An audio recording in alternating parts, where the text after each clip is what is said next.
Yes.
Good evening, everyone.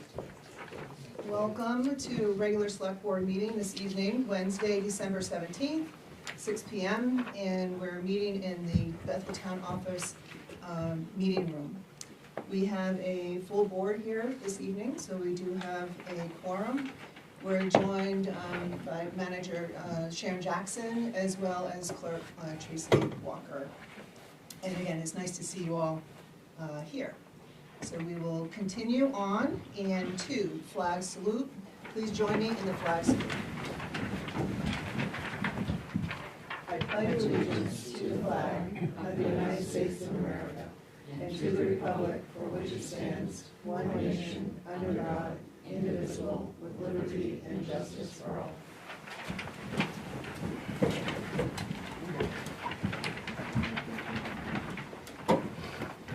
All right, that brings us to 3 adjustments to the agenda, and we don't have any adjustments to the agenda.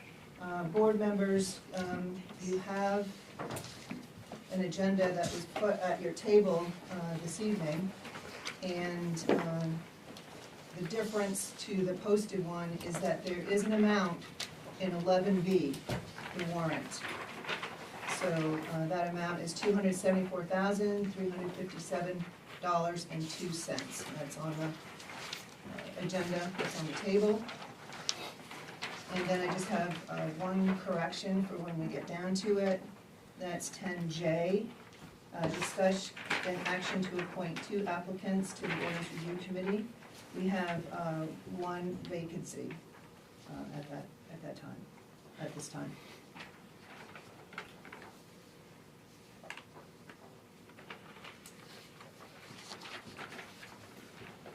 Okay, we're going to move on. 4, public hearing, and we don't have any public hearings this evening. That brings us to public comment. This is the point in the meeting where we welcome any comments that anyone might have. Anybody? Jim? Jim Bennett. Would like to let you guys know, the select board know, that there's a group of us in the process of the early stages. We're going to be going for a new world record for another snowman next year. We're really in the early stages, and we'll get you guys looped in further, but snow will end up coming from the airport and other stuff. We're at the stage where we want to let you guys know. Thank you, Jimmy. Yeah. Anybody else? Rich? I just want to make a comment on that. This, by chance, this week, I got a note from a Dutch friend, and I had to translate the Flemish, but it was about the largest, is it true that Bethel had the largest snowman in the world? Still do. Yeah. We're 122 feet. We're looking at, if things go right, we may be shooting for 150. Anyway, yay. Thank you. With a lot of help from Anyone else? All right, thank you, everyone. We move on to action on minutes, and this is the action to be taken from our last regular board meeting, December 3rd, 2025. You have, board members, a copy of the agenda on your table, and that looks to include the 2 amendment requests that came in via email earlier this afternoon. So, call me out fashion, but we'll take them up here. Sarah's, that refers to 10D, on the minutes on your table, that has been included, 10D. And then, Andy had a correction for efficiency main number, rebate number, and that is 10C. Yeah, I think the comma needs to be moved. It has like 98, 00. The intent's there, but, yeah. Are there any other amendments, corrections, deletions? Minutes. My page goes from 6 to 11. I don't have anything new to. On the minutes, huh? Might get that page.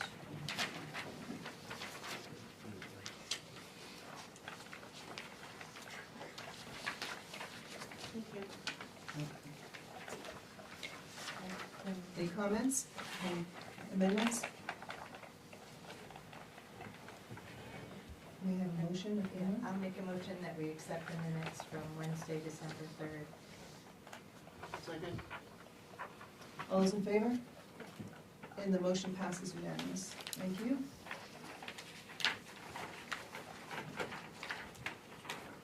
And that brings us to the town manager report. I'll turn over to Sharon. December and January holidays, Wednesday, December 4th, all town departments will close at noon. Thursday, the 25th, Christmas Day, all departments will be closed. Thursday, January 1st, New Year's Day, all departments closed. And Monday, January 19th, Martin Luther King Day, all departments closed.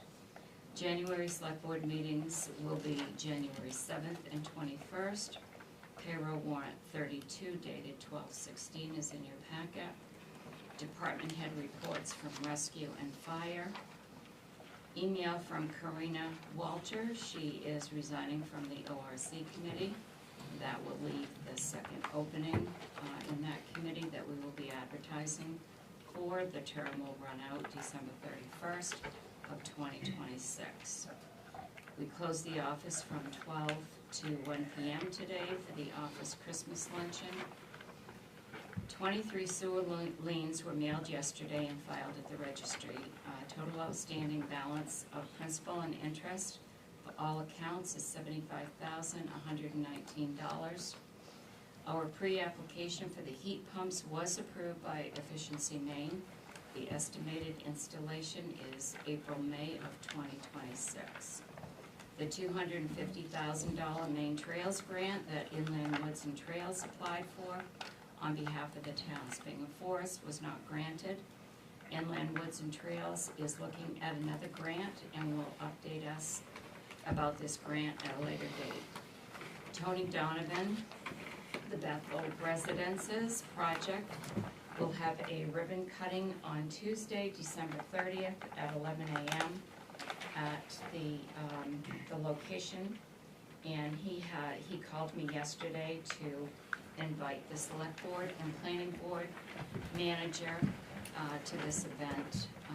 This is being sponsored by the Bethel Chamber of Commerce. John Walker put up Christmas lights yesterday actually, that are on the front of the building. The lights were donated by WB Unlimited. We received a grant from the Galen Cole Family Foundation in the amount of $1,440 to purchase 48 3x5 nylon American flags with embroidered stars with 6-foot spinning flag poles and mounting brackets. The Cole Foundation paid the remaining 50% of the 1,000, which was $1,440. Thank you. Thank you, Sharon. Any board members have questions for Sharon? This one is W.H.A.T Unlimited that donated the lights. It's a company that John Walker works for. They are a landscaping company. No, they are, what is it? Oh, okay.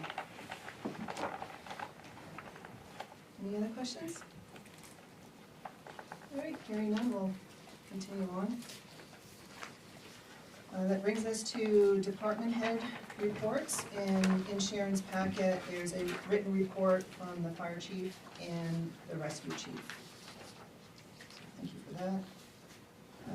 9, board committee report, and we don't have any this evening. It brings us down to our business items. And the first business item is workshop in nature with the auditors, R.H.R. Smith. And we're going to be reviewing the FY 2024 audit. So it's going to be a period of time. And I just apologize. I welcome and apologize to you all. It's going to be a little bit of time. And I'm going to turn it over to Karen, if you introduce yourself. Hi everyone, I'm Karen Oliveri. I am the Management Services Director for R.H.R. Smith & Company. I have been working with the town of Bethel. This is my third year, second year presenting the audit. You've all had a chance, I assume, to review and take a look at it.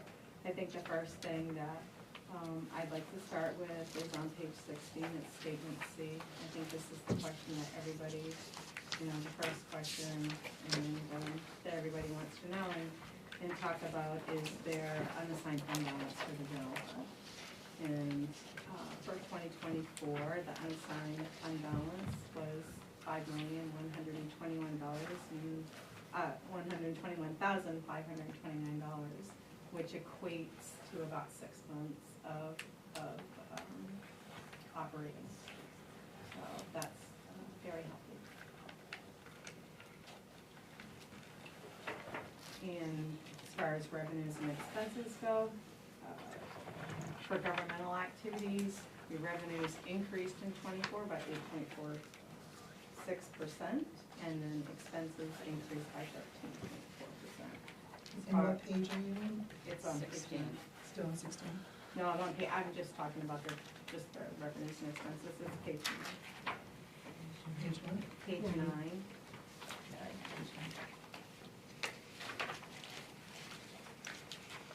And then revenues for the town's business type activities decreased by 19.45%, while the expenses decreased by 8.23%. So I think that obviously with the increasing of your revenues, it helps to grow your fund balance. I think that 6 months is we normally say 60 to 90 to 120. So you're far above that range. And in 2024 you used $400,000. In 2024 you used $400,000 to commit to your 25 tax commitment. So maybe you have some wiggle room to increase that, or I know we talked about a fund balance policy, or and how maybe to have a target balance for the 120 and have a plan for how you may use the rest of the dollars, or you just keep going status quo. That is absolutely your call, but it's about $2 million. So, on a $10 million budget, and your fund balance is half of that. So you look at it in those terms. As far as the proprietary funds go, it's kind of a different story. That's page 20.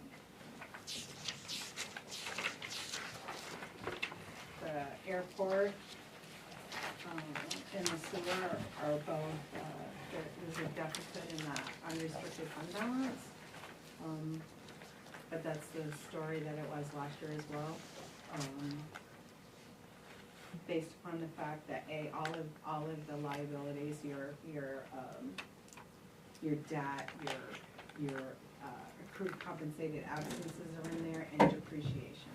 And depreciation generally is not a budgeted item, but I think it's not really a conversation now for the airport, because the airport in '25 is part of the town, so it won't reflect this way next year. But the sewer obviously is an enterprise fund and is remaining an enterprise fund, but I don't believe that there is a budget for that depreciation piece. So I am happy to say that as far as revenues and expenses go for the sewer though, they actually were on the positive side in 24 by $6,400. Unfortunately for the airport, they had a loss of $192,502. The revenues are, they're not there for the expenses. Right, and that also includes the depreciation, which, It does. yeah, so, I mean, I understand the purpose of depreciation, but it's not cash. It is not cash. So- It's a financial statement presentation. Right. But it gives the balance of Mhm. what those funds are. And again, it won't be this way next year, because the depreciation will end up going on statement A in governmental funds. So, agreed, but the sewer will.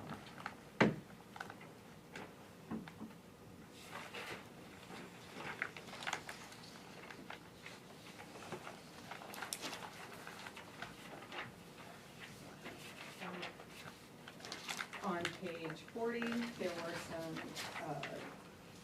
deficit fund balances that, under note 13,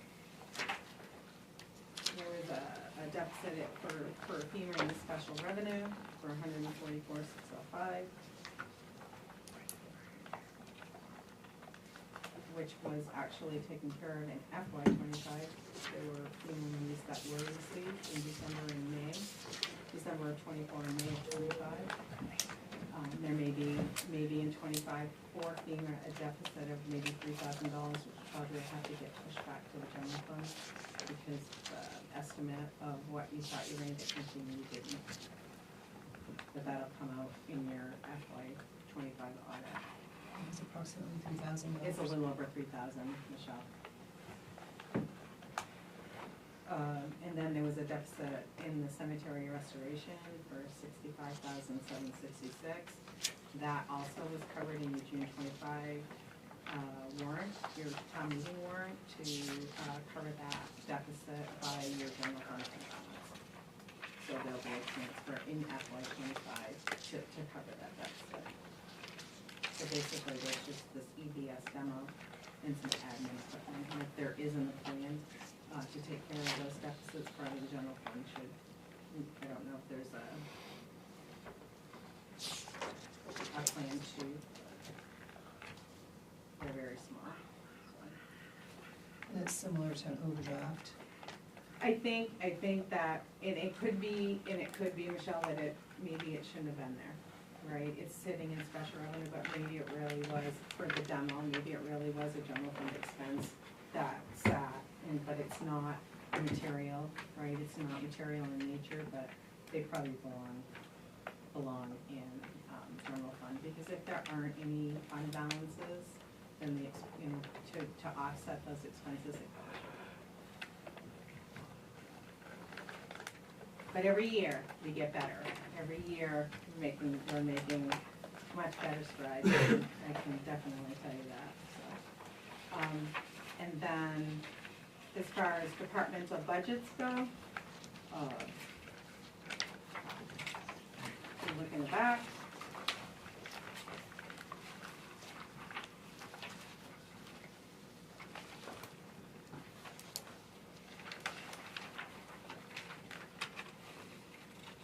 You have, on page 66, is your schedule for departmental operations, it has your budget, and then it has your actual, and they're all, like in general government, had a positive, but unfortunately administration budget was over, but the actual general government was underexpended, so. The public safety department was underexpended, and then in public works, the solid waste and recycling was overexpended by $93,399, which gave public works a deficit of $4,581. Rec and culture was under budget. Health and wellness, everything else, they were all under budget, so in your revenues increased and your expenses were lowered, which gives you a higher fund balance.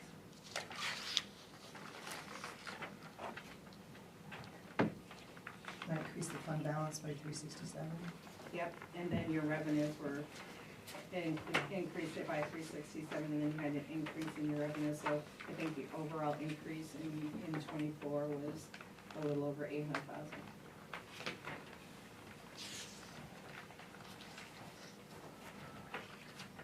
So I honestly don't have anything bad to say. I think this is fantastic news for the town of Bethel. You're very financially healthy. You have little hiccups in sewer, obviously, and the airport will change when it goes to governmental. But other than that, I don't know what, if you have any questions for me, or. Does the board have any questions? I have one question. So you were saying that we have that 6 months operating budget. Mhm. What would you recommend as like a healthy reserve to have for operating? We recommend, 60 to 90 days of operating, 120 being optimal, right? And it's based, and we base that off what your current year budget is for that, so. Great, thank you.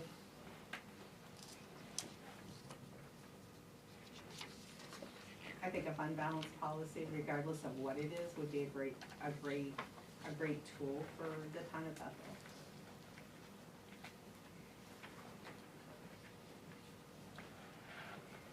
I have a couple of questions. This is how I understand it and learn it. The management letter, we have the management letter. There are some findings there, and looks like there's some work we need to do in several areas. So, yes, so, and these are findings, they don't rise to the level of a finding, it's more of a management letter comment. This could change, to be honest with you, in FY '25, because you will have a single audit, a federal compliance audit, because of the projects that are going on. And if there are, once that audit is completed, if there are deficiencies, then those will become findings, and it will be in a separate. These are more best practice comments, things that the town can improve on based on the samples that we took and saw. During that time frame. Exactly. Yep.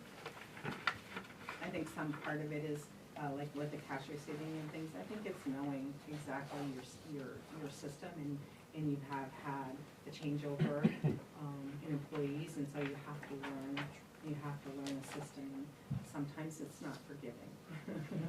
So, budget, that's a thing.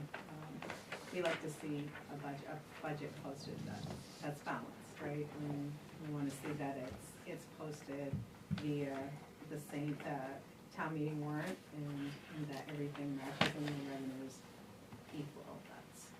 That's that comment. But other than that, not posting journal entries, it's something to point out, but it's not. We got them posted. Thank you, thank you. And I guess just a general comment. I mean, I know everybody's time is precious, and you guys have been working very hard, but we're the last two audits we've had, and I know they've been a lot of work, 16, 18 months, later, so the value of them is probably not as good as if we had it a little more promptly. Do you have an idea when the FY '25 audit So will be available? we just came this month, to start the field work process. So I would say anytime between now and the end of June. I can't, it depends on, we still have some things that need to happen here first for us to be able to finalize, and we work on it, but it's an effort between us and the town, and so while part of it is, it could be because if you're not ready when we're ready, then we have to push you back, and then we could already reschedule, so, and I think we have, no excuse for you, but we have 600 clients, so we don't have that wiggle room if there is a change. So we have to, but we are always in constant communication, I can't tell you because I don't know. We can shoot for, you can give me a target date and I can work for that. But if something happens and you have to wait, then it gets. Yeah, I understand. Just wanted to see if you had a feel for it. Of all the work you're doing, and your priority is the audit, are you, I don't know, do we, some of our payment going towards consulting, or? We did non-attest work for you. We worked on the chart of accounts, we did some bank reconciliations, and that was it.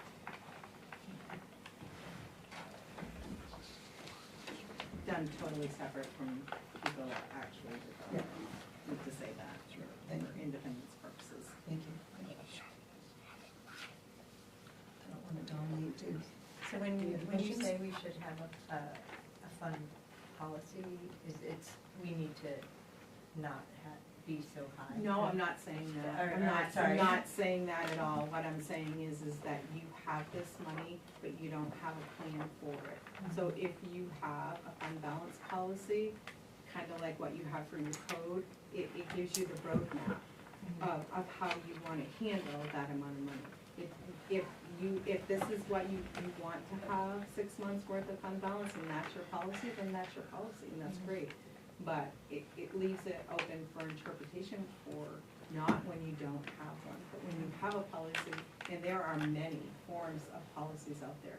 They say we're gonna have a target balance and this is what we want our fund balance to be. If it's below your target, then you have to find a way to grow it to your target. If it's over your target, then you have that pot of money that maybe you can push off for some other purpose so that you don't have to raise, you don't have to put it in your budget in a future year. It just helps you plan. It could be a capital plan, it can be whatever it is, but it's just nice to have the policy so that you have a plan. Yep. Yeah, I mean, we've kind of found ourselves in this position, and it's a nice position to be It in. is, and it hasn't gone backwards. Right, but we don't want to overtax unnecessarily, Agreed. and that's how that comes about. So we're really looking at our budgeting practices, so we can budget more closely. So, at least in my opinion, so we don't So, remain in that position. agreed. In 24, I think, whatever the budget was under expended by, a lot of that I saw was benefits and things. And if you don't have employees, you don't have the benefits, or you hired somebody that doesn't need those benefits, and so Yeah. those things you can't gauge, right? Right. You can't do it, but Other things you can, other things for sure. you can measure better. For sure. Revenues being one of them, I think revenues were, 400,000 to get to the 800, so. If it grows 800,000 every year, you're gonna be at, right? Yeah. Any questions?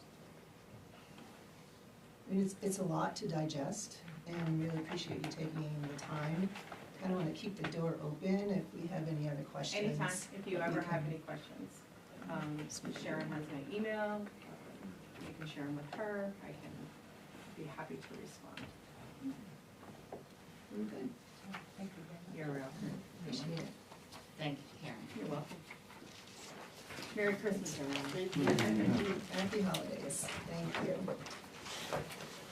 Thanks, Stephanie, too. Okay, we're going to move on now to 10B, and that is discussion and action to extend the logging agreement between the town of Bethel and DGD Trucking to December 31st, 2026. You have that proposed agreement in your packet, and I'm going to turn it over to Sharon and Peter. I think you're here for behalf of Bingham Forest Yes, Committee. yes. Thank you. Do you want, this has happened several times now. The latest time was actually this spring. So the forestry management plan at the Bingham Forest is managed by Ned Telling of New England Forestry Consultants. And we've been working on a logging project now that's just taken longer than was originally planned, but it's still the same logging project. I believe last year the logging company left early, or a few years before that when the logging company just couldn't cut because it was too wet or too warm or too fill in the blank. So they successfully logged some over the summer. And the good news about that was, the one concern about that was whether or not that was gonna cause logging truck and community forest, Bingham Forest, car or recreational use interactions, but apparently that went fine. There were no problems. But there's still more to go on this planned cut, and they'd like to continue for this winter. So this is just the continuance from the one that we signed Right. last December. Okay. Yeah. No, we actually signed Yeah, in May. in May, I think. In May We did December. 2020. And Right, we yeah, did you May. did it, And we right. did in May. May to extend it. Yeah. And so now we're looking to extend And, it to. you know, with any luck, they'll finish out, but we'll see. At least it's winter time. And Ned, the forester, he's all on board with all this. Yeah, and he actually prepares the contract, and he's our liaison between the town and the logging company. Thank you, good to know. You have any further questions? And I make a motion that we extend the logging agreement between the town of Bethel and DGD Trucking to December 31st, 2026. Second? Any other thoughts or comments? All those in favor? And the motion passes unanimous. Thank you. I just have one quick question. So I know we're gonna hear more about putting in for another trail grant. Uh-huh. Do you think it's gonna be a resubmission, like the second No, round will this be is the totally one, different? this is a totally Be different, totally different. although we may see that one come back again in another year, because Okay. that is funded for 3 years, and I think it can apply each of 3 years, but the new one is, it's, I still believe it's state of Maine, but it's more along the lines of park development. Okay. But we're just starting that process right now. Okay, great. Thank you. Okay, we're gonna keep moving on here. So, I think this is the part we've all been waiting for. This is 10C through L. And this is where we look to appoint applicants, candidates to vacancies that we have on our committees or boards. So I want to welcome you all, thank you for coming, and we will get through this. And what I'll look for the board, from the board, is we'll take them individually, and you have the applications in your packet. You also have kind of overall comprehensive sheet of each of the committees that Tracy has kindly put together, in case you have any questions. Michelle, you said ordinance only has one opening? Is that Correct, it has one that you were looking to advertise for, It's a committee of 5. There's a select board representative, there's a planning board representative, and they are appointed by those respective boards. And then there's 3 at large, and one becomes vacant annually over a 3-year period. So on this sheet where it said openings 2, it should have been 1? Oh, yes. Now, not to cloud it, Yeah. not to cloud it, Yeah, because now we have. but now we have a resignation that we just got Do we today. have to wait on that one, or can we? Well, a couple of things is that we don't have full applications to actually act on it. Right. And, as, you know, as far as practicality is concerned, right? I don't know how to. And yes, we'll put this back out, you know, depending on what we have available, if anything, when we go through the process. Does that make sense? In the same subject, the ORC, is not the representative for the select board done yearly? We check in annually, yep, and we'll check in with you in It's not January. voted on annually? Oh, we, like, last year, you wanted to keep going with it, so we were okay with it. I don't recall if we actually had a vote, but we had a consensus at least, yeah. We did, yeah. So we check in January.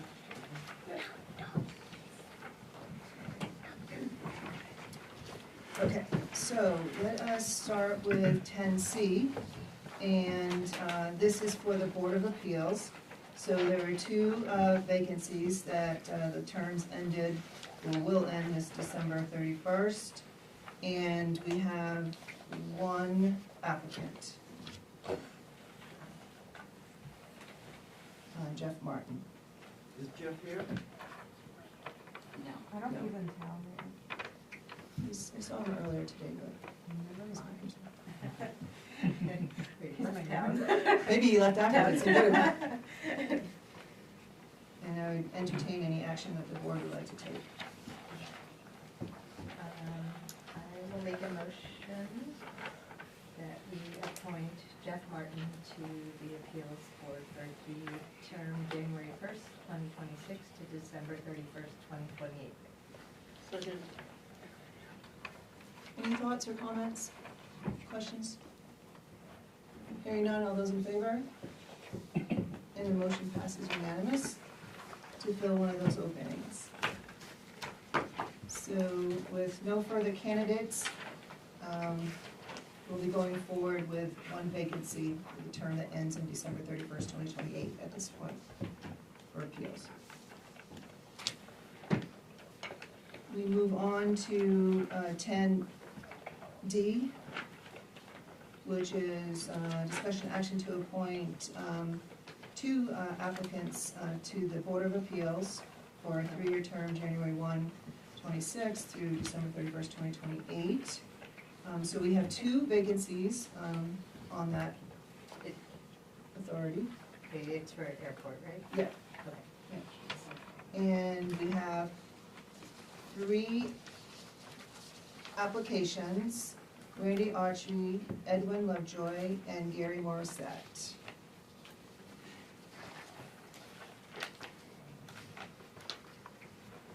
What action would the board like to take? So, this is the point where we, if they're here tonight and they'd like to say anything about why they'd like to be on the committee, this would be a good time to do that before we go forward and nominate, is that correct? Yeah, we can. I know we want to have Or we, a more deliberate process in the future, and we have welcomed people to attend, but they didn't have to attend. But I guess in all practicality, we can do that, to be fair to everybody. So, Randy Archie. Hi there, I think most of you know who I am. I've been on the airport authority for about 20 years plus. Was on the fire department for 20 years plus, been around for a long time. If you add all those up, that makes me an old man. But I'm at the airport 34 hours a day, every day, as the assistant airport manager, so I'm over there and I get to see the operations and what goes on. And we're currently in the middle of a lot of very large projects. We have the $600,000 AWAS project that is no cost to the town. We have a $250,000 review of our master plan, which is undergoing. And we have a build-out that will build out 8 new hangars for next spring. And most of those are already spoken for, which will generate revenue for the town. The big thing for me is that in the long run, we're trying to save money out there, and the way we're doing that is from the $89,000 snow removal. We've purchased our own equipment, we've done it now, we've had a few snowstorms. The previous contractor had 30 years of doing it, we've done it 3 times, so we've got some growing pains, we have some things to learn. But overall, if you think about it, that payback is 2 years, and then after that, we're gonna try to decrease our operating expenses out there. So that's a real plus. That's something that I wanna be part of. So I wanna be part of saving money in the long run, and as you'll notice, there's 3 representatives from the authority here tonight. And I've never worked with a better board in my life. These guys are very professional. Dr. John Mason and Mark Schlig is not here, but it's a great group. We've got a lot of momentum, and I'd love to see that move forward. We've got a lot of balls in here. So I'm currently chairman of the board, and I've been at it a very long time, so thank you. Thank you, Randy. Edward Lovejoy. Good evening. I'll stay seated because I'm as tall as Randy when he's standing anyway.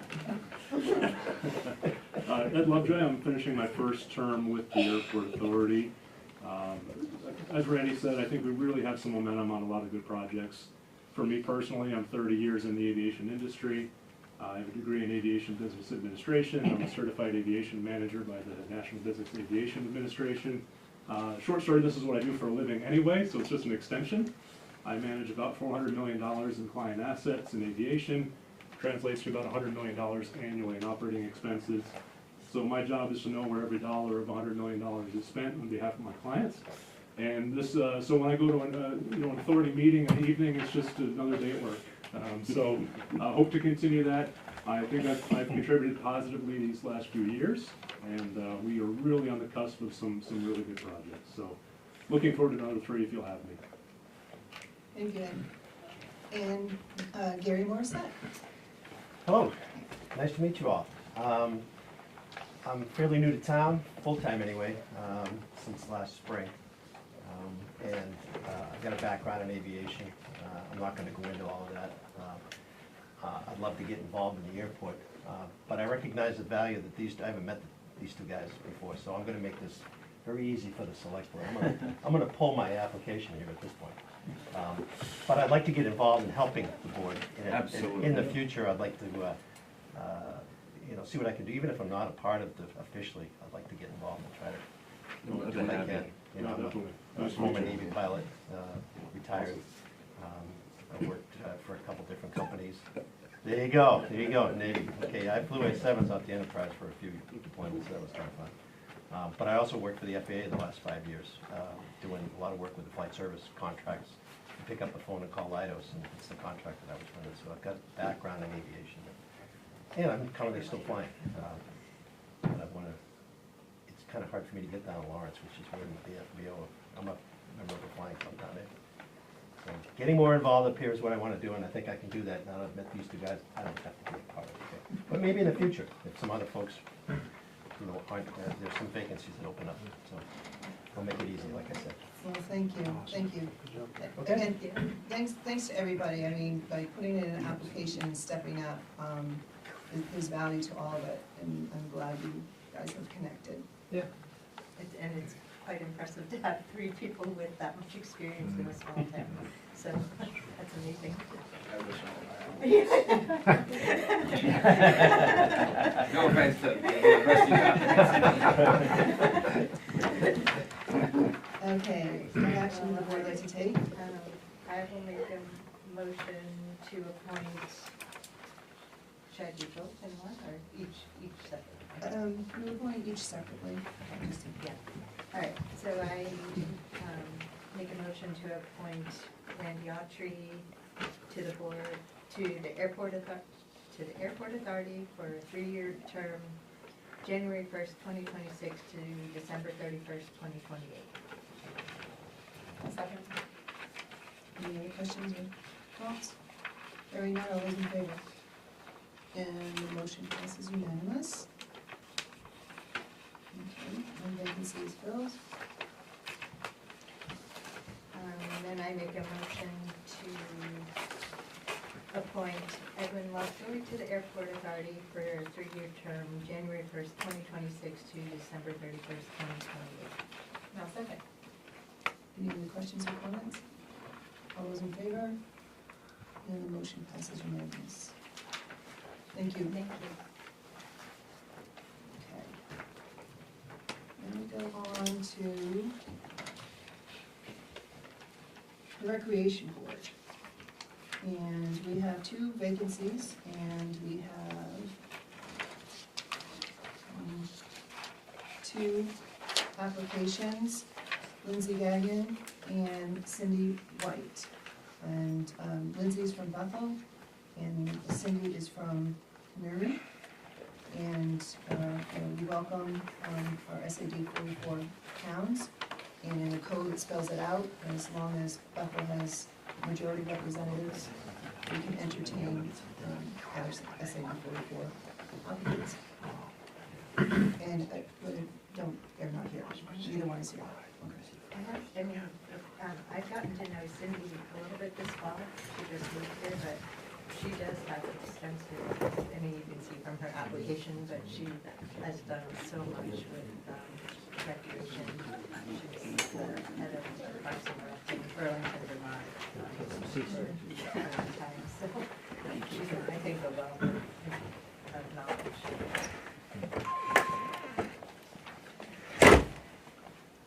Any action the board would like to take?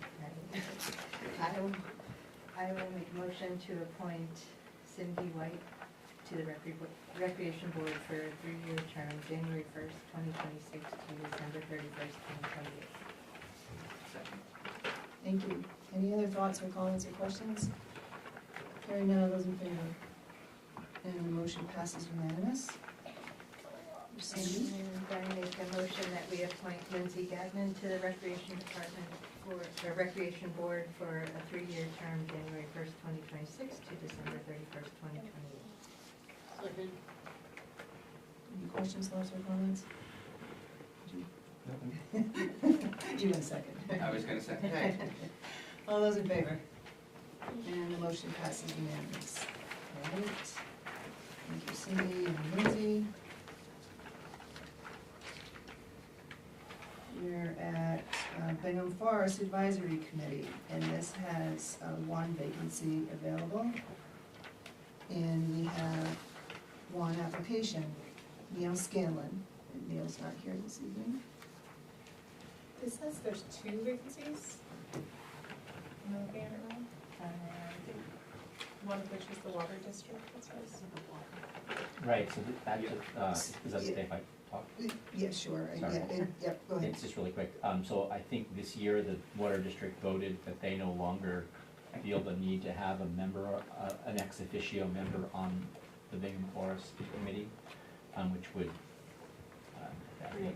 yeah, which would mean that we would then only have 4 members on the committee unless the select board decides that it needs to be 5, which is fine, but then that does produce another opening on the board. Right. And, they're not ex officio, they're actually a voting member. And that is, that representative is appointed by the water district. So, and that's in code, so we would have to do some work. If the water district didn't want to participate in that anymore, then we would take that up as a code amendment and see what we'd like to do. So as of right now, there's 4 at-large members, and one of them is, in one position is a vacant position. So that's how we got to that. So without the water district, it's 4 members, or with the water district, it's 4? With the water district is it's a 5 member committee. I make a motion to appoint Neil Scanlon to the Bingham Forest Advisory Committee for a 3-year term, January 1st, 2026 to December 31st, 2028. Second. Any comments, questions? Hearing none, all those in favor? And the motion passes unanimous. We welcome Neil, and thanks for that update. We'll look to have that on a future agenda item. Now we come to G, which is the Budget Committee. And this has 3 terms that end December 31st, 2025. And we have 1, 2, 3, 4 applications. Jim Bennett, Levi Brown, Neil Scanlon, and Brian Lindberg. I'd offer the same as we did with the airport, and we have three of the 4 here. And Jim, would you like to share some words? I don't remember how long I've been on it. Just continue working with the select board and the rest of the budget committee, and working on our yearly budget. You know, keep things in track where they are. Currently, actually, am I due up for you on that one? I'm currently on the CIP, but I think I'm due up for that too, so. Thank you. Levi? I've been a member of the budget committee for 15 plus years. I've been the chairman of the budget committee for at least 10. I'm also on the Region 9 committee, school board, and I'm also part of the SAT 44 school board, which I'm on the finance committee for both of those, and I know they all impact each other, so I have pretty good knowledge of budgets and how they go, and have a pretty good knowledge of how this budget works, and want to serve again. Thank you. And Neil's not with us this evening. And Brian? Thank you, I'm Brian. I would say similar to the other gentleman here, I know that Neil's been on that board for a while as well. My experience with finance is in my previous role as executive assistant general manager at Sunday River. I have an interest in finances, have dealt a lot with budgets, and want to see the town thrive sustainably and financially. With that being said, it sounds like there are 3 other members of the board who are currently on it, so. Neil's not on it. Neil's not. I He's guess been on it before. I'll face Neil if I must. Sunday River Showdown. But I'm interested in participating, and I thank you for your time. Thank you, Brian. Okay. Can I ask that question about, like? If we ask it of one, we'd Yeah, have to I mean, ask I it think of it all would be 3. to all of you is that, the budget committee is a little different from the other committees because it meets in a very specific, period of time, like March. Traditional March Yeah. and April, and it's Monday nights, and although I guess that could be different. But is that something that you all can commit to? Because we had, that's really important that everybody shows up, and so if you travel in March, maybe this isn't the committee for you. Yay, Sarah. I just am such a, we really need the budget committee here during that time, so before, like, do you realize, I know that you guys do, but do you Is realize everybody that it? nodding their head, or? Yeah, okay, great, that's what I just wanted to confirm that. Thank you. What action would the board like to take? I'm gonna make a motion to appoint Brian Lindberg to the budget committee. For a 3-year term from January 1st to 2026 to December 31st, 2026. Okay, motion and a second. Any other questions, comments, or thoughts? All those in favor? And the motion passes unanimous. Next. I'll make a motion to appoint Levi Brown to the budget committee for, is that all you need? Yeah, A 3-year it's- term. yeah, you can fill in the rest. Yeah, actually, it says 26, it's actually 28.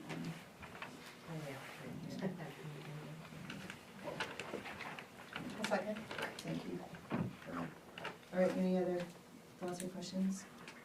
Hearing none, all those in favor? And the motion passes unanimous. I'll make a motion to appoint Jim Bennett to the budget committee for a 3-year term. I'll second. The questions or comments here? Hearing none, all those in favor? And the motion passes unanimous. Thank you all.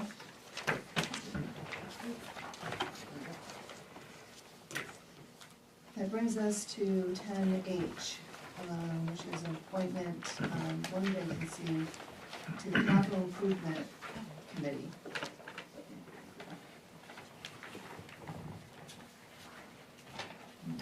I'm gonna make a motion that we appoint Jim Bennett to the Capital Improvement Committee for a 3-year term. Second.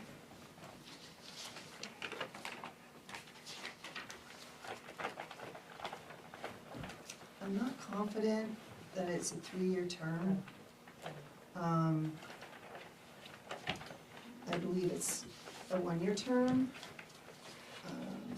So meanwhile, for practical purposes, would the candidate accept 1 term? And if we find that is different, would you accept a 3-year term? Yes. And let's So I should have looked up real quick, 'cause I can't remember now. yeah. Or you have. You have a copy of the copy of the code. And I think it's just been an annual appointment. Regardless, I think we can keep on going.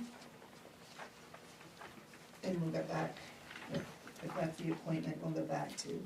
What is like his last term was 2022, or is that? Yeah, that's the, yeah.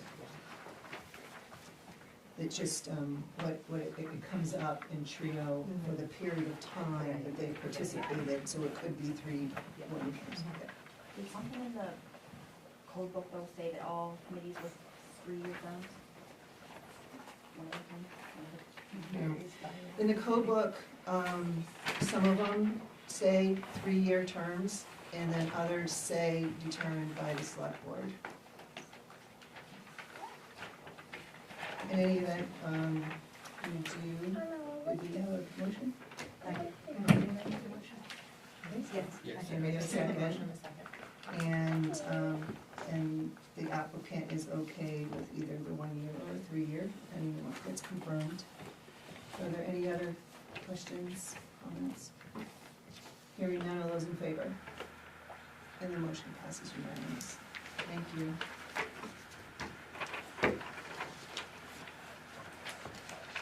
Okay, we're on to I, which is a Conservation Commission, and there are 2 vacancies, and we have 3 applications. Ann Spithe, I'm gonna butcher Karen's last name, Karen Bulick, and Brian Lindbergh. And we have 1 of the candidates here. You could, I know Karen has a health issue right now, so, but maybe we'll talk about it. okay, would you like to say a few words? Sure. I just spoke about my role at Senator Rochin for some time, and before that, I joined the Bethel community more or less when I started at the Bryant Pond 4-H Camp and Learning Center back in 2009. Kind of hokey, but I guess part of me believes that cutting down a tree is a 100-year decision. So while it's great for Bethel and all of Maine to be in that practice, I just want to make sure that what makes Bethel great is considered properly as well. So that's why I'm interested in learning more. Thank you.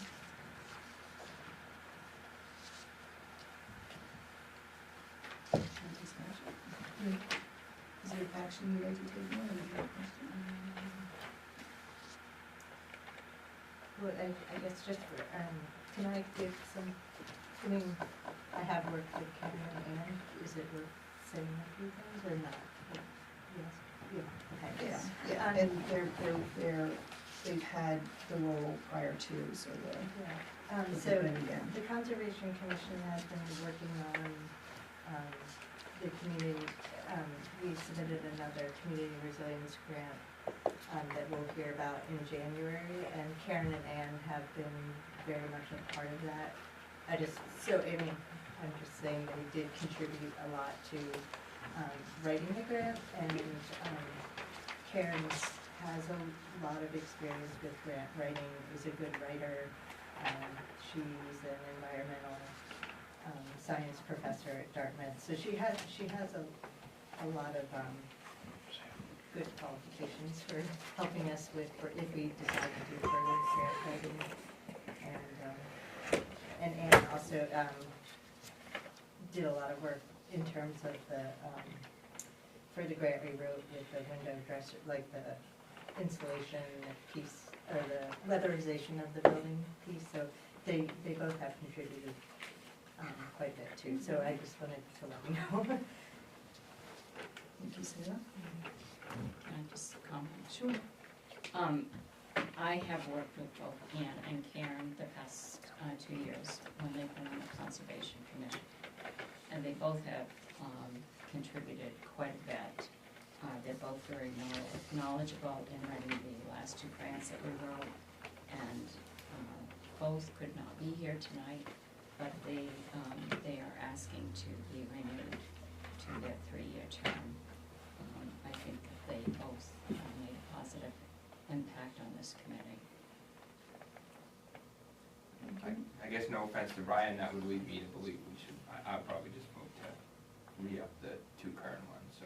Please don't No take, offense taken. yeah, Anne's a and great please, lady. please be encouraged to apply again, Yeah. because next time there'll be Yeah. 3 openings and 1 applicant or something. And you can definitely come to the meetings, we can use lots of help.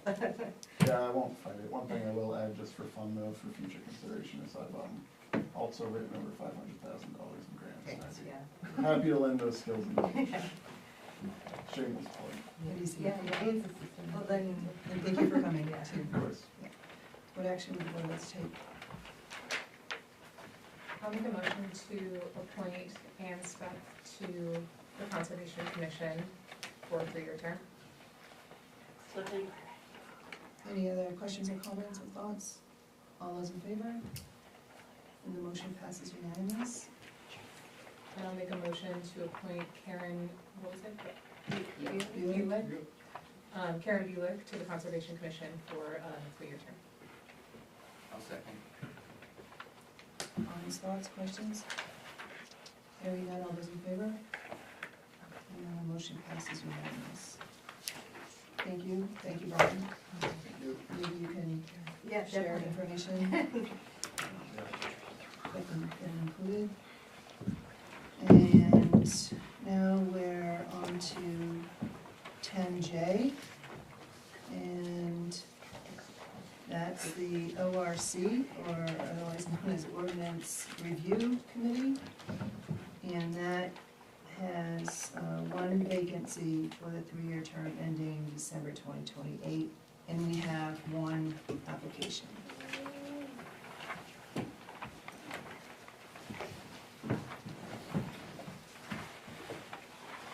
I'll make a motion, we appoint Randy Lee Rodney to the Ordinance Review Committee. Second. And Wendy's not here this evening. Any questions?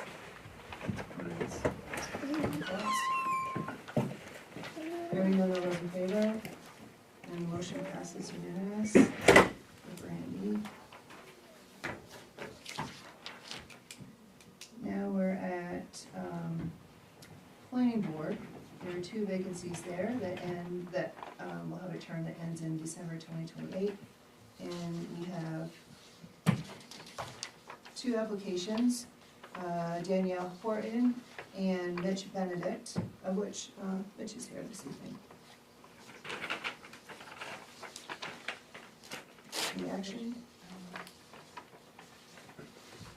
I guess I'd love to hear from Mitch if you wanna, if you're willing to make a plug for yourself. Thank you very much. No, I've been a member of the planning board. I've had, unfortunately, had to have some vacancies or absences this year because of the parascape and death of my mother and my father is needing help. But hopefully next year and going forward for the next couple of years will be, those issues won't be there and I will be here for many more of the meetings. So I don't plan to have any other absences. Otherwise, being part of the planning board and the team that's there, and especially working with some of the new members, Danielle included. I appreciate being able to contribute and would like to continue to serve.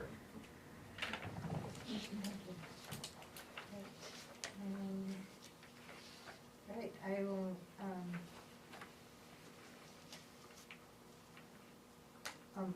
make a motion that we appoint Mitch Benedict to the planning board for a 3-year term. Second? A motion and a second. Any other questions or thoughts or comments? Hearing none, all those in favor? And the motion passes unanimous. And then I make a motion to appoint Danielle Horton to the planning board for a 3-year term. Second? Questions or comments or thoughts? I think I only have half of her application. I only have 1 page. She didn't write it on the back. No, There was that's nothing. all it was. That's- Great. Doesn't change anything.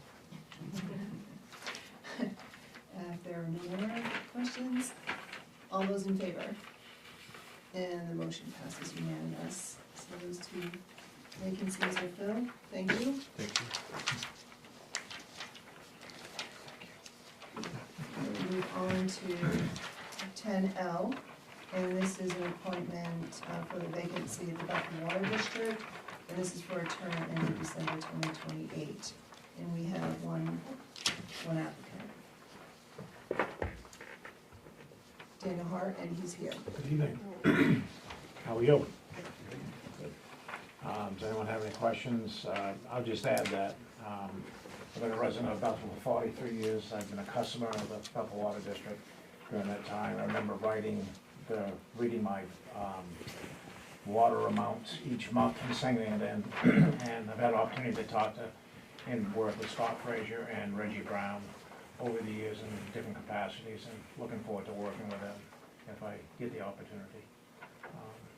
It is my first experience working at the municipal level, but have a lot of experience in the community, the Bethel community, and the school system, and the Northern Oxford Health Center. So I'm looking forward to continuing to serve this great town, so thank you. All right, I make a motion to appoint Dan Hart to the Bethel Water District Board of Trustees for a 3-year term. Any other questions or comments? All those in favor? And the motion passes unanimous. Thank Thanks, Dan.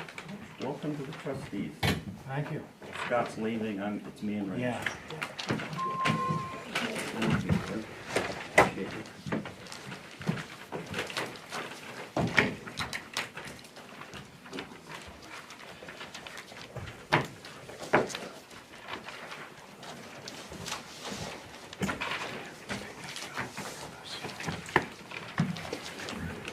Okay, we are now on to 10M, which is parking agreement and land purchase with Northeast Bank. You have material in your packet, and I'll turn it over to Sharon on that one. So I did give you the information that I had given you before, one addition that the lawyer had recommended we add. I have not heard back from Taylor at Northeast Bank. His attorneys were on vacation last week, and he did tell me he'd try to have an answer for me by tonight's meeting. So I would ask that this be tabled until the next meeting. The only question that was going to them was whether or not they would accept the addition that our lawyer was recommending.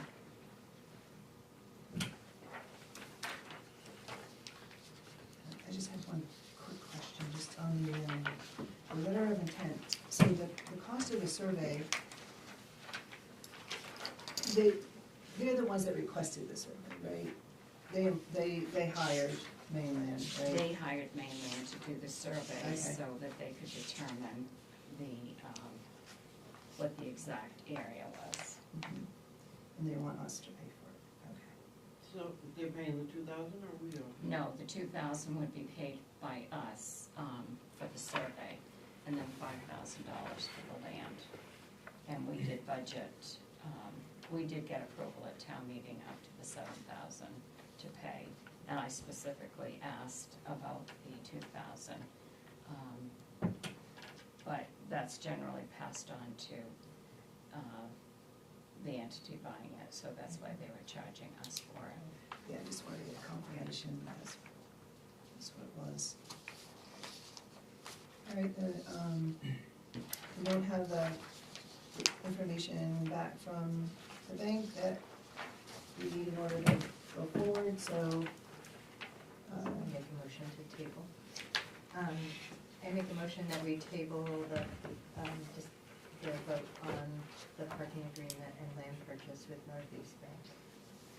Oh, do I need to have a date that we? Until such time we get the information back. A second. Any other questions? I should have asked this before, but in the event that they do come back and agree to adding that, do you have any, are you okay with everything the way it is for approval? Yeah, I didn't see anything stuck out. I don't either, but it would be an agenda item, right? No, it would be too. Yeah. Yes. Yeah, it's it was just- an agenda item We because wouldn't table it then, we would just vote. we would take it off the table and we would vote. There would be another opportunity for questions if you had any. So, Okay, thank you. yes. Thank you.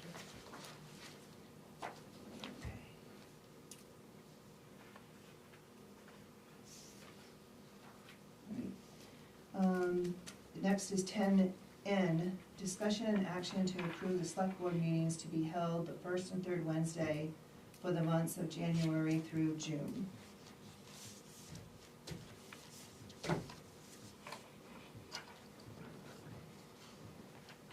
There are no holidays falling on any of those dates, and the first and the third is our general meeting times, so there wouldn't be any conflict with any of the dates in the next 6 months. I make a motion that we approve the meeting dates to be held on the first and third Wednesday of the month for the months of January through June of 2026. Second? Any other questions? Hearing none, all those in favor? And the motion passes unanimous. I will add just a heads up. We do know that the 4 joint select board meeting is scheduled for January 12th.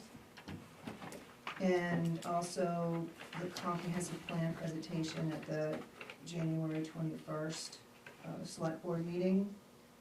And then a refresher for Andy and new information for Faye, that this also begins the budget season. So just to give you a flavor, in January, hopefully we'll be talking about capital items. In February is traditionally the capital improvement meeting. We also talk about wages too at that time, all teeing up for March, as you heard earlier, for budget meetings. And then April and May, if we have any other budget meetings that we need, and that's joint with the budget committee and the select board. We'll also be looking at during that time, like April, May, if there are any ordinance amendments that they would be teed up for public hearings. And then also, separately, we'd be looking for the wastewater treatment plant, budget and capital plan, and the Bingham Forest budget for July 1. So that just gives you a little bit of flavor. And two years ago, Sharon put together a schedule, which, she backs out from the town meeting and the election. So town meeting is that second, and we already know that date, is the second Wednesday. And the elections are that Tuesday beforehand.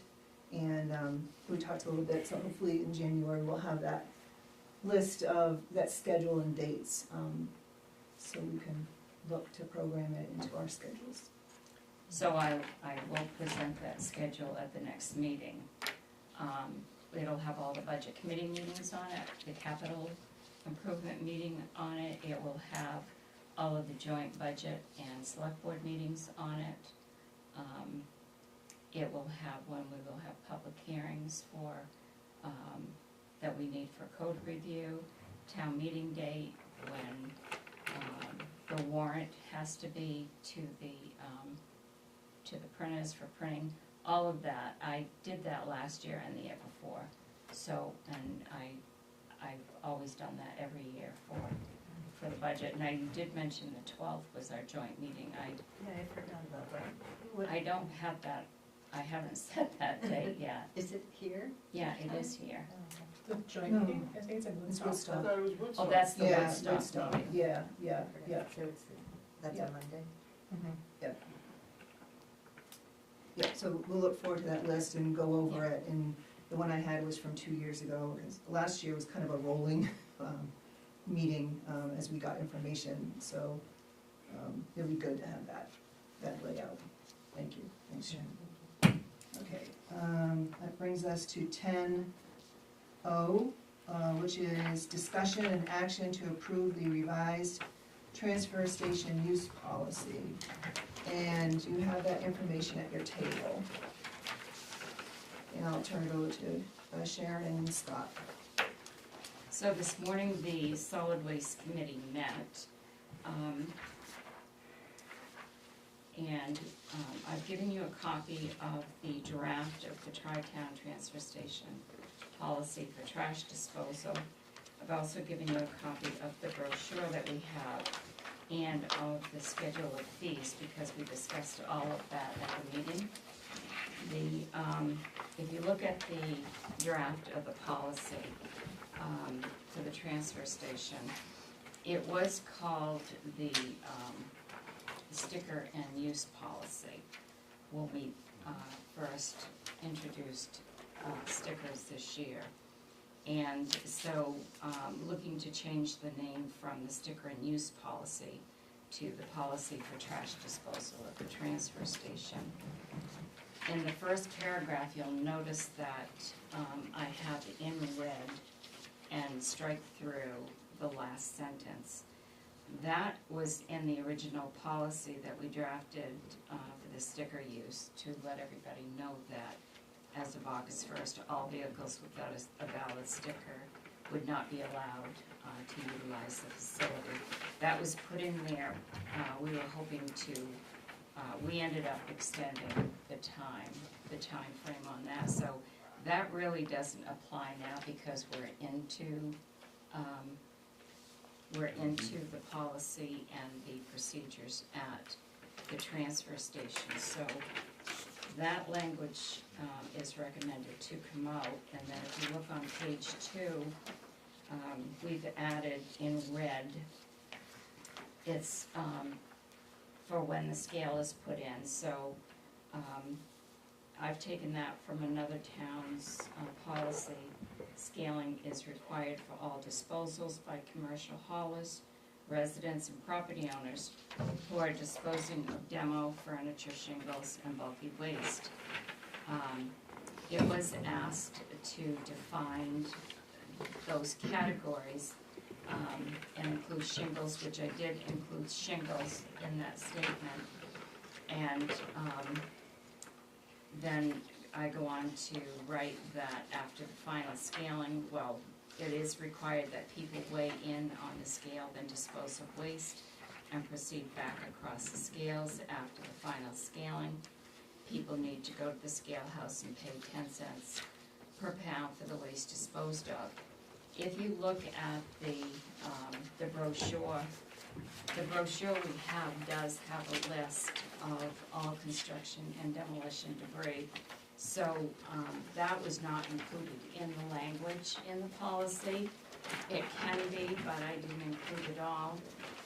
We were just going to make a reference that you could find all of those categories in the brochure, or if you prefer, we can add each one of them in the policy. So that was the only addition to this policy. and the solid waste committee, agreed with those changes this morning. What we also talked about was, in the brochure, we would need to add, under the transfer station fees, the 10 cents per pound for scaling, which I noted that on the sample that I gave you of the brochure. It shows under the transfer station fees that we've added the 10 cents per pound, and noting also the construction debris items that are listed there. The other thing we would need to do is make a change to the Bethel schedule of fees by adding, under the transfer station fees, we would need to add scaling, 10 cents a pound, for the construction debris, oversized bulky waste, demo and shingles. And we changed the cost of the 2-year sticker from $5 to $10 and added the sticker for the temporary is $5 per use. So those would have to be added into the schedule of fees, and then we would make all of those changes accordingly on the website. Do you have any questions? I think on the slide, on the trifold, where it says scale 10 cents per pound, maybe there it should say pounds of construction debris, just so, or It should say what? maybe it should say pounds of construction debris, just so people are clear. No? No, because other debris is going in there too. Like TVs, things like that? No. No? No. No. So you said shingles? Anything that goes over the scale is 10 cents a pound, and that is broken down in the brochure. If you look on the brochure, it will show a list of construction and demolition debris, and those are the items there. So maybe it just says per pound of C and D debris or something, just so it's clear. I mean, otherwise people could, I don't know, worry that it's per pound of everything. I don't know. And then you said shingles are included in the construction? Yes, they would go over the scales, the shingles, and that would be weighed. And that's not listed on the? It is not. It would be added. Oh, it would be added on this, okay. Sharon, I had two things. The $10 sticker fee is for 2 years. It's not specified on the brochure for 2 years. It just says $10 per sticker per vehicle. And that's what it is. It can be added that it's a 2-year sticker. I think people would like to know that. Is they're thinking that they're paying the $10 for 1 year like they do the $5 now. I mean, that's just Well, my we have thought. it in the policy. I can also put it on the brochure. Okay, because they're gonna see the brochure more than they're gonna see the policy. And the other question I have is, as a homeowner, if you go into the dump, which I just did with one article, do I have to go and scale for that? That's gonna go, you know what I mean? It's like it was a humidifier. So would I have to go and scale for that? Humidifier isn't considered construction debris or shingles. So no, you wouldn't go on the scale for that. I would just drive up to the top. Drive up top and pay to dispose of that unit itself. Because it's white goods, right? Yeah, considered a white good. And is that the same for like a piece of furniture? No. No. What's that? No. Furniture would be considered bulky waste, construction debris bulky waste, so. I think what the underlying question is there a minimum? Right, pretty much. You guys said no, right? No, the earlier committees did not. I don't know, that's the thing, like you said, Yeah, I mean, is there? I don't see, when I read Yeah. construction construction and demolition debris, I would assume that a chair, a recliner or something would not be that, so I mean, I wouldn't plan on going to the scale, so if that's the case, we should probably add that, you know, add something like furniture or something, you know, to it. So you would go on the scale if you held like a recliner, and you Right. would pay 10 cents a pound. Right, but that's Yeah. not clear to me at least. Yeah, it's not in- clear on in the, it. why, on this. It's really anything that's not going in the household waste. Yeah. Well, it says furniture on the thing. but Yeah, it says furniture Yeah, on it. that comes under furniture. Yeah. Does it say that? Yeah, I saw In it. the red paragraph. Oh, yeah, but on this, I'm the fly- talking- this I'm is what looking- the I'm sorry, I'm on the public policy. is. Right, right, Yeah, the they're not- people are gonna see the flyer and not the You policy. see, you see the wood. Yeah, you see wood, furniture. So, right, so they're gonna, if you have a 10-pound chair, they're gonna pay 10 cents on a 10-pound chair. So we can add furniture to the brochure. To go under what? Construction. Well, it's under construction debris, furniture is. So it says, And I guess my question would be is, we don't have any proposed minimum, so we're gonna, cost is gonna be higher of processing that chair and what we're collecting. Do we want a minimum? You know, Sharon has said she's, you know, found from other towns, and, like Freiburg, they have, you know, they only start collecting over 20 pounds. No, they have no minimum. I know, they don't have a minimum in Freiburg. Well, I downloaded their brochure this afternoon, and their cost is 12 cents per pound, and it's for, if you have a trailer or truck bed full of miscellaneous construction debris and bulky items weighing over 20 pounds total. Well, I don't know what the brochure says, but I called personally and found out that Bridgeton also does not. I would not recommend a minimum at this time. I would recommend going with 10 cents a pound. If someone, I think the question will be if someone goes in with something they can hold in their hand, the attendant can make a determination whether or not they have to go over the scale or not. That's usually how it's done in other towns. Oxford does not have a minimum either. So we're gonna put that on the attendant, whether they're gonna pay or not? I think if somebody goes in with a baseball bat, which is wood, they can ask the attendant if they have to go over. A lot of these are common sense questions. You know, we can try to address everything in the policy and on the brochure. And I can also include everything that's on the brochure in the policy under the construction debris line, just so it's in both places. That would be helpful, but I'm concerned of putting that decision on a transfer station attendant. I mean, I worked like 3 Saturdays ago, and one gentleman pulled in the trunk of his car. He had a cardboard box with some stuff he'd swept up on the, it's like, you know, and he asked the question, when I have to go to this, I'm like, something like that, no, he's just gonna walk over and put it in. I mean, it's gonna be a little bit of, Well, that's what I'm saying. yeah. There's a little bit of it, and do we just call it, you know, it's up to the board, do we just call it right up front? So we take that decision-making off of the hands of the attendant?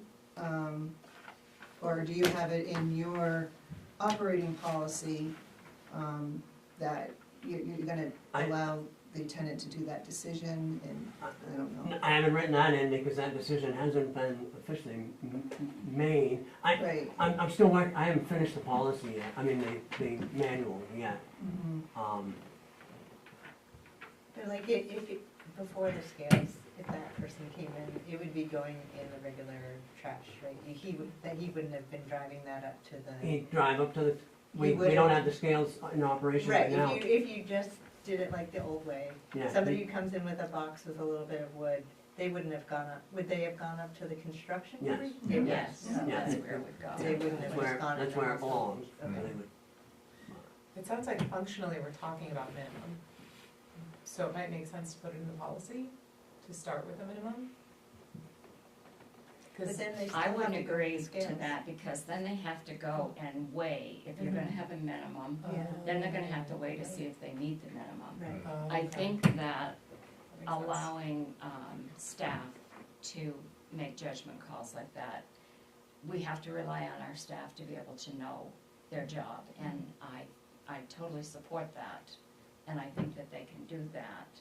But yes, they would have to, if they had a small box like what Scott was talking about, they would have to go on, let's say we had a 10-pound minimum, then they're gonna have to go on the scale to see if it's 10 pounds or under or over, and that could end up taking longer.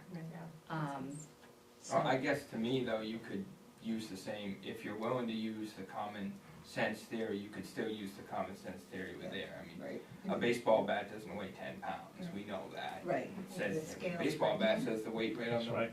And This it, is 6 ounces, right? it legitimately gives them the authority objectively to say. And I think it's, if I trust the guys over there, Bethel's, Oh, yeah. I go to 4 different towns for the dumps. Bethel's the best dump to go to. I don't wanna change that, which is part of my hesitation with all this. And I also don't wanna make it more difficult for people to dump, because when you make it more difficult, less stuff ends up at the transfer station and more stuff ends up on the side of the road or in someone's backfield where no one looks, and that's a concern of mine. But again, I know it's a huge cost for us, so I mean, to me, if you are gonna employ, if we wanna trust them to make some of those common sense things, I think it would be beneficial to have it in a policy or a manual, so that if there's an altercation, you can just, or the employees can just say, well, here it is, we're allowed to make a judgment call for certain things, it's on, and then hopefully that would quell any issues, but I also think, like, even if you have a minimum, you can still use that common sense. And, let's say the first 10 pounds are on Bethel, and after that, you're paying 10 cents a pound. We know that a baseball bat isn't 10 pounds, or, a lot of things, a single cinder block, I don't know, that might be close, but anyways, I guess. What's the sensitivity of the scale? So I would recommend that, if the language in the policy that if you have a question, if you have to go over the scales with what you're bringing in, is to ask the attendant, and that could be written in the policy that way, rather than a weight limit.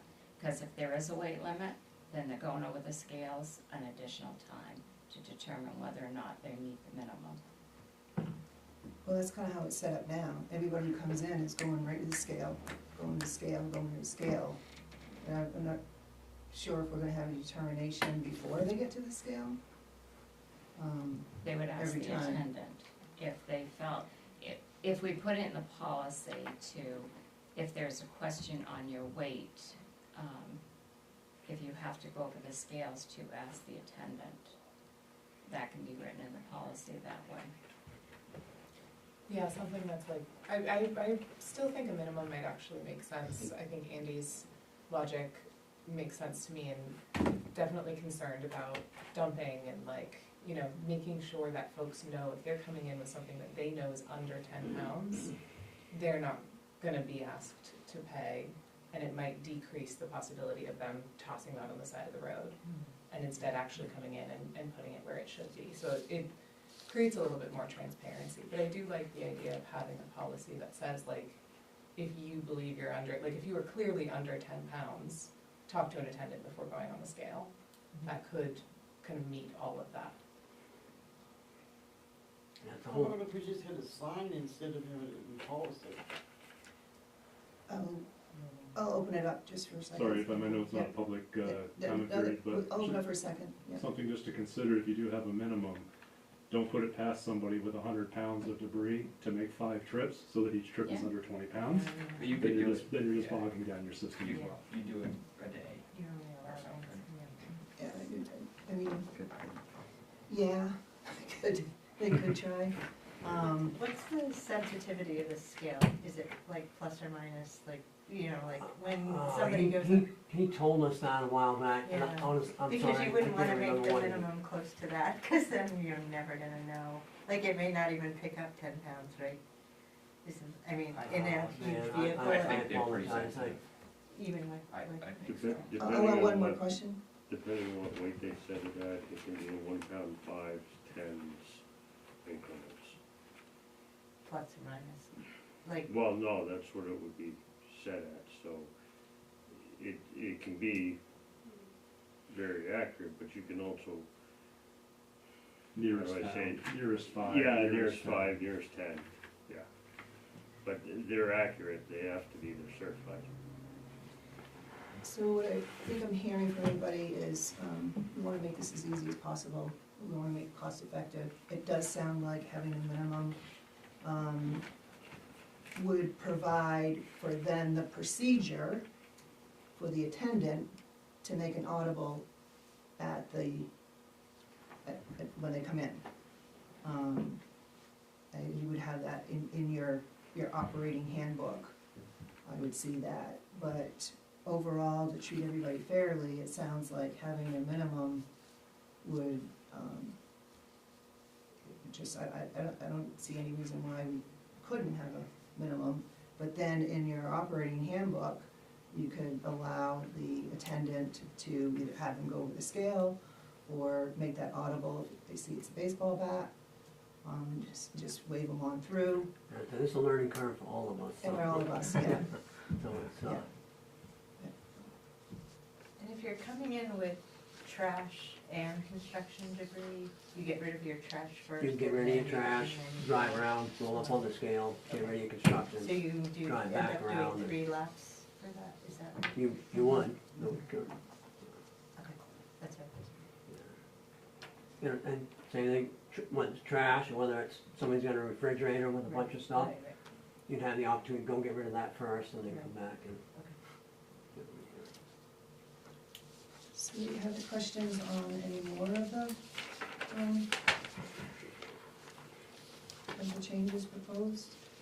This might be nitpicky, the formatting on the. The formatting has to be fixed.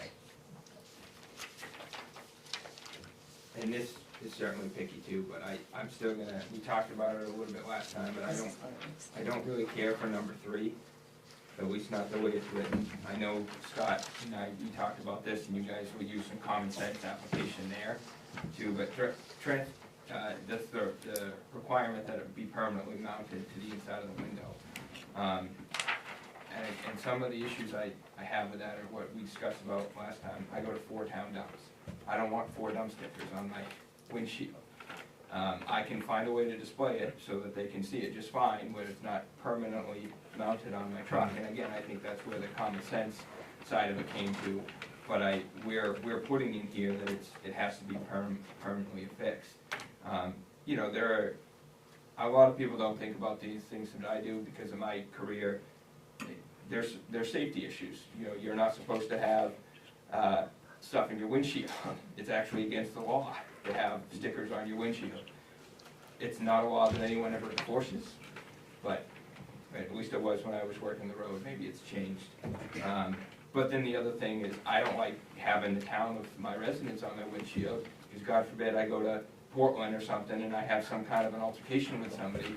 All they have to do is look at my windshield and they know where I come from. And just small town, you know, we can figure things out pretty easily. Yes, we have registration plates, but Joe Schmo in the parking lot can't run your registration plate and see what town in Maine you reside from.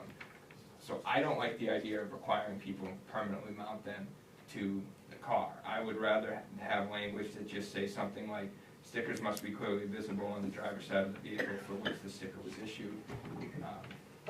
And if we want to say it needs to be clearly visible on the dashboard, driver's side, windshield, driver's side, make it easier for the attendant, that to me is fine, but that's just my.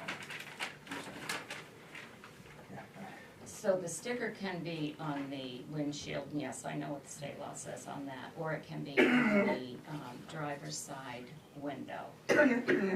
The reason that towns require stickers to be on the windows is so that you don't get a sticker and give it to somebody else to use. It does have your license plate, that's the reason it has your license plate on it, because it goes to the vehicle, it has to be on the vehicle. Right. I would say you probably are in the minority if you have 4 towns. And you know, when you write a policy, it's not gonna affect everybody. There's gonna be situations with everybody that, like what you're talking about. I do believe it needs to be put on, your window. We have told people they can't mount it to something and just, you know, because it's transferable. So that's the reason towns do that. Right, but we have the registration plate on the dump sticker, which to me is, I mean, yeah, they might have to look, but they should be able to look at the license plate and look at the dump sticker. And if we need to, we should make dump stickers with the license plate bigger, so it would be easier for them. Because like I said, I just think requiring people to make alterations to their personal property so that they can come to the town dump, again, part of it's just, I don't want our town dump to be a pain to go to. I don't think we're the, I mean, I think if you go, wherever you go, you're gonna see dump stickers on people's cars. You're gonna see beach stickers on their cars. It's a common practice. Oh, I'm not doubting it's common practice, but that doesn't mean it's the right practice, in my Yeah, at least, so. I mean, I have seen things that, you know, specify clearly visible. I think if you were actually honest, if there are people now that clip it to their visor, and when they come in, they put their visor in. I mean, people become creative, but yet we wanna follow what the policies are, so, I get it. I'll open up a question. Sorry, you know, I can't go to a meeting without talking. I mean, I suggest just getting rid of the word permanently, and it actually meets the intent of both. It's affixed to the window, but it could be affixed by a means other than by permanently stuck to the window. Just strike that word, I think both intents are met. And I think actually, also saying clearly visible, so the tenant's not like looking. Yeah, they don't have to like find it in their glove compartment and bring it up. Yeah, I mean, and I say, there are people, they pull in, they don't see their sticker, and they'll ask, and they're like, I'm not putting it, I have it here, and, you know, I haven't stuck it down yet. One gentleman today, he stuck his on, didn't stick very well, and blew out his window. But it's. Yeah, and like I said, I have no doubt that you guys will use common sense with it, but Yeah. these are also things that are in writing and will be here potentially long after any of us are here. And we can adjust that language. Okay. Other questions?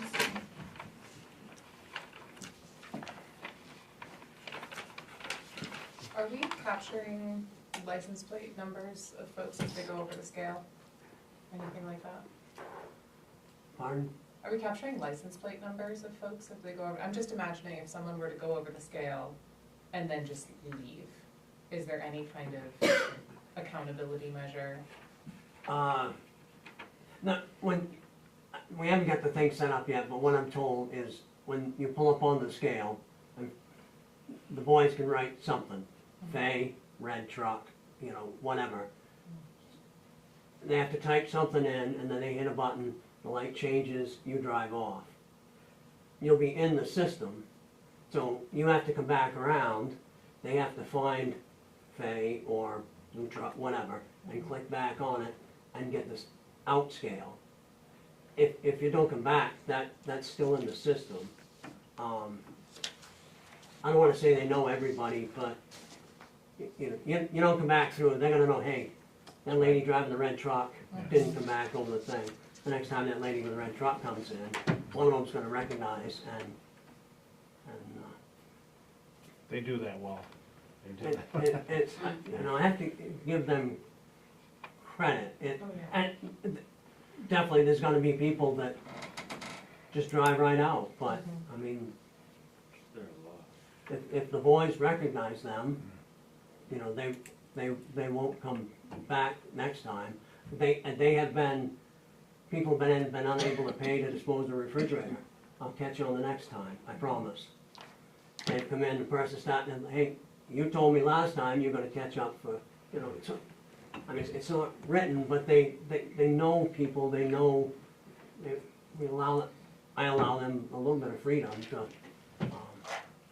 I'm sure it's gonna happen, but I don't know if you want them to actually write everybody's license plate down, or, you know. Not necessarily, I'm just thinking it might be nice to have in the policy, because they do a fantastic job, in no way doubting that, but to have a component of the policy that says they have the ability to kind of report, this similar to what we have in item 5. Vehicles without a sticker or temporary vehicle pass will not be allowed to access transfer station. All residents unwilling to leave when requested may be reported to the Oxford County Sheriff's Office. So something that says like, with enough violations of like leaving without paying on the scale, you'll be reported to the Oxford County Sheriff's Office. Just so they're not responsible for upkeep of all of that. There are cameras too, right, if I heard correctly?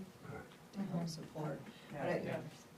But I see what you're saying, and, you know, I don't know if we would wanna consider this yet, but, one is the identification, which I think, we have pretty good ideas now, but we may need to beef it up if we find out. And then second, we can also, put fees, like if you know, the first infraction is X number of dollars, or second infraction is another, if we wanna go in that direction at some point. And I don't know how much data the system collects, Yeah, to be determined. yeah. But, Sounds like we'll be having a couple more, after a couple of months, revisiting some of this Yeah, again. yeah, it's, Randy, you have a question? I'm sorry, I'm sitting too close to Ed, I have to say something. We put in $100 camera, and I know, yes, camera systems that record. People are less likely to do stupid things when you have a camera and it's facing your vehicle as you come right in. And if you had to go back and say, oh, that blue car didn't come back, what was the plate number? Our cameras will zoom right in and get the plate number, and it can be affixed right there as they drive through. And at the end of the day, if there's an issue where somebody just bolted or whatever happened, or somebody was nasty to somebody, you have the record. And it doesn't cause any time or it's pretty easy. We're recording every aircraft that lands now, and we have a physical copy of their number and what time they landed. So it's helped us tremendously. So cameras are the key, she already mentioned it, but. Yeah, I see what, so Faye, that's where you were proposing to put the sentence that's. Probably with the new text. Yeah. Below. So just kind of take that sentence up at number 5, where the vehicles of all residents unwilling to leave, or you would have to say, For the second half. or there would have to be some words missing there. May be recorded, Oxford County Sheriff's Office, and depending on the situation, could face civil or criminal penalties. Yeah, like residents that leave without final layout may be reported. Yeah. Mm-hmm. Just so they have that catchment in case they ever need to use it. Not recommending they use it every single time, but. In case we need to use it, yep. and I will say, we need to discuss it with budget. We have a camera system at the transfer station. Right now, the camera system isn't ideally located to pick up license plates on the scale.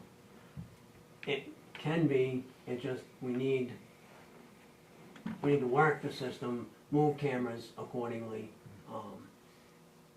but it's another step in the process. The system over there right now, if you wanna know what's recorded, you have to go look at it. You have to put your disc in, download it, and then you can take it back and review it. It's not connected to the internet yet. It's one more step we're thinking about now that we have internet over there. That capability is available, but it'll take us time to get that. I'll just add, I don't think that's necessary. I can say from experience in other towns that has never been an issue. It might happen once in a great while, and generally if it does happen, and you know who it is, you just mention it to the person the next time. And, you know, the cameras can be positioned to see that. I look at that as a way to, you know, you talk about not wanting to change things, but I wouldn't like to antagonize the public by adding something like that. I think that I would like to see, once we start with the scale, see how things go in the first 3 months. Then whatever we feel might need to be changed, we can come back and look at based on different situations that we have. I think just trying to make this as simple as possible in the beginning, and then address any issues that we might have to. Because then people also think we trust them, and that could be important, you know, like if Except we we start. already say it. We're already antagonizing them when we tell them if they don't have a sticker, they're gonna be reported, maybe reported. So I think that's what you were just following up on, is what's good for the, what is that expression, who's good for the goose is good for the gander, whatever that expression is.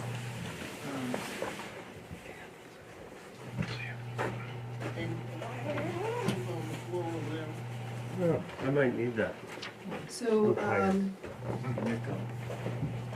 before we continue, we want to give a brief update on the scales and progress. Where we're at right now? Yeah, yeah. We took delivery of the scale unit itself on December 4th. But the unit had just stacked up right now. The concrete work wasn't ready then. They finished the concrete work on the 12th. We actually built the ramps yesterday, the approach ramps and the off ramps off the concrete work. Main scale is coming back on the 19th, which is Friday, to actually set the scale in place. They'll be back the following week to do all the hookups and the calibration and all of that stuff. In the spring, we'll have some more site work to do. Crown's a little too froze right now to do some of the other things that we need to do. But I Do think we have a proposed start date? It said this morning around February 1st. Yeah, we would hope to be up and running by then anyway. So, our goal between Yeah, South I and think January. the components will be ready over there potentially end of next week. It'll just be all the other stuff that needs to make happen before they do it. Once main scale is done next week, then I need to get an electrician back to make the connections. They can't do that, but we've already talked to the electrician about needing him when we need him. The snow will be a factor, right, because there's no roof over it. I mean, The snow will not be a factor, and there's no roof, no. There's no roof. And So that just won't get have any shoveled. effect on the operation. They do have to shovel, yes. Yeah, you can't plow it off with a piece of equipment. You need a snow blower or snow shovel. I'll bring all of these back on the meeting of the 7th and make the adjustments that we talked about. That sounds good. Matching, minimum. The clearly visible, illuminated permanent, and addition of the Oxford County Sheriff sentence. And we can look at it again on the 7th. And then the other towns, when are they taking this up? Are they taking this up in January too? The other towns, this policy, Yeah, no, they're not taking it up. This was done by the solid waste committee that represents each of the towns, and then yeah, they make recommendations to the towns, back to the boards. we didn't plan on that, no, because they have, there's board representation from Newry and Hanover on the solid waste committee, which is what we did today with the members, and then it comes to you for final approval. There was never any intent to have them bring it to their boards. Okay. we might wanna look into that. Hanover wasn't represented, and any recommendations that come forward to the towns need to have at least one yes vote from each town. And we can go back and look at the agreement, and they make recommendations, and then they send it on to the towns. But we have time for that too. Okay, you have enough here? I do, Okay. yes. You guys, okay? All right, so we'll have to take this back up again on January, first meeting in January, thank you. All right,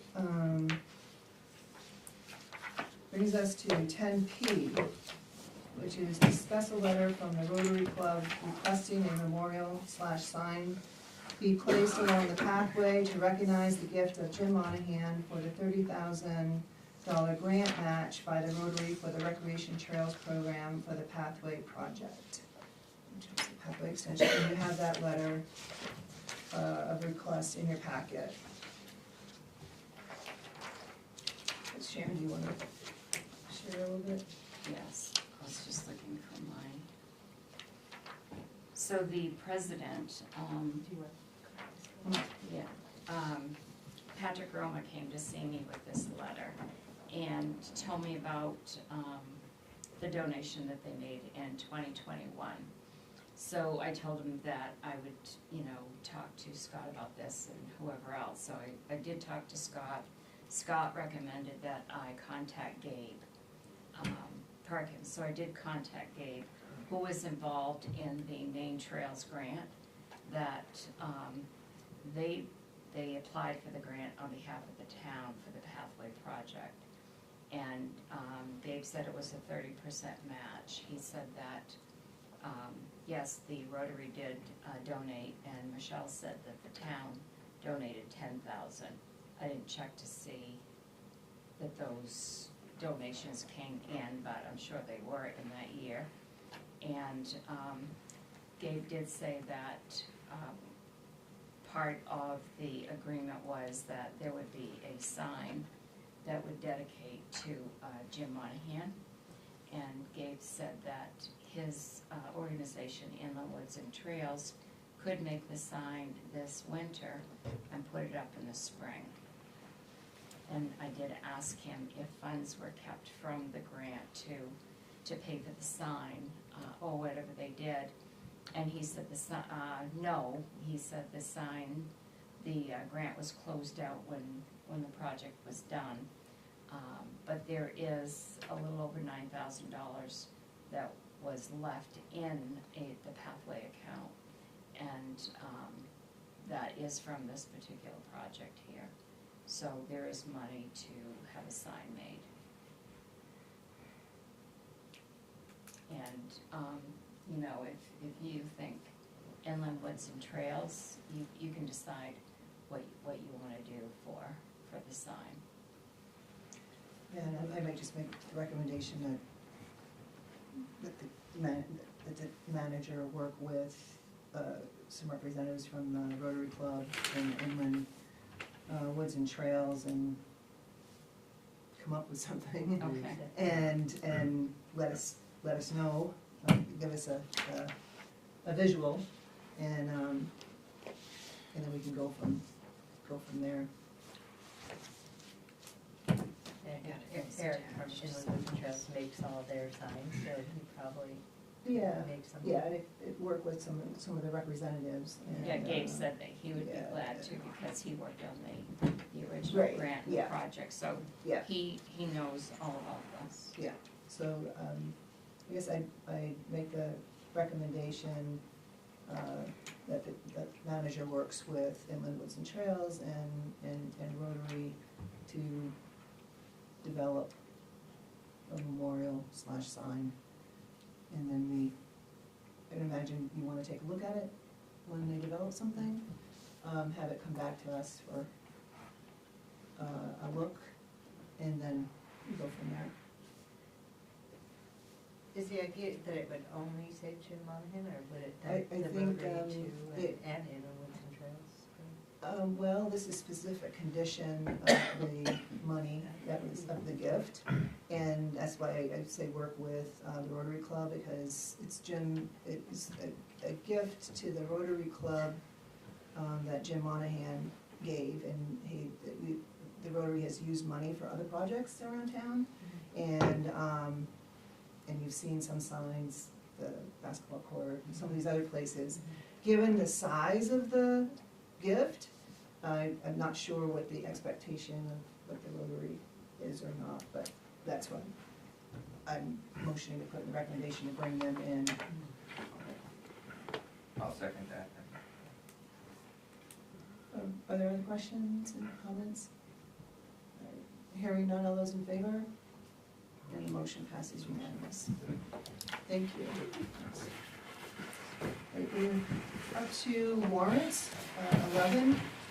Thank you, Sharon, for including a copy of the payroll warrant in our desk. And we have A, action to approve accounts payable warrant 2026-31 in the amount of $124,562, spot 85. And I'm going to abstain, so I would ask another member to make the motion. I'm gonna make a motion that we approve accounts payable warrant 2026-31 in the amount of $124,562.85. I'll second. Any questions on?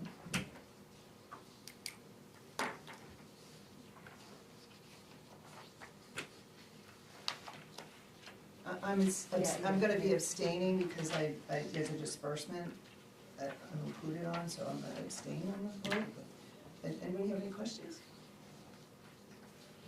No questions? Okay. And so should I call a vote? I can call it the same vote, yeah. But did you Did you make the motion? Great. Sarah Yes, made motion the is second. motion. Andy seconded. Second. Okay, wait, I'm not hearing any questions. All those in favor? And I'm going to abstain, so 4 ayes and 1 abstention. Right, thank you. And we have 11B, which is action to approve accounts payable warrant 2026-33 in the amount of $274,357.02. And I'll move that. Did we get that? I didn't get that one. I didn't get it. I didn't put it in your pile tonight. Oh, was it in Tonight. the payroll? No, it No. wasn't in- Oh, it was on the table. Oh, Sorry.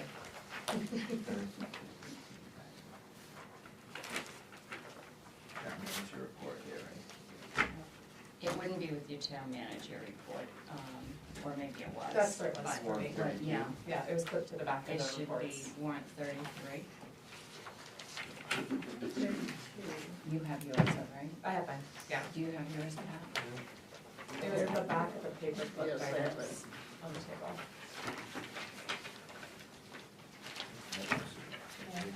Oh, here it is. Yes. 133, yep.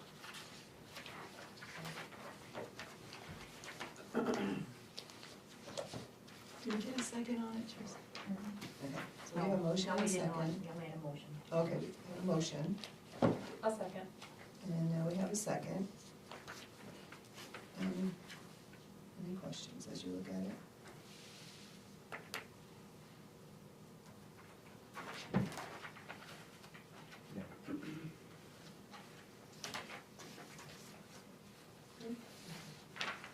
Right, hearing no question, all those in favor? And the motion passes unanimous. Thank you. We're on to 12 select board items. Anybody have any items that to bring before the board?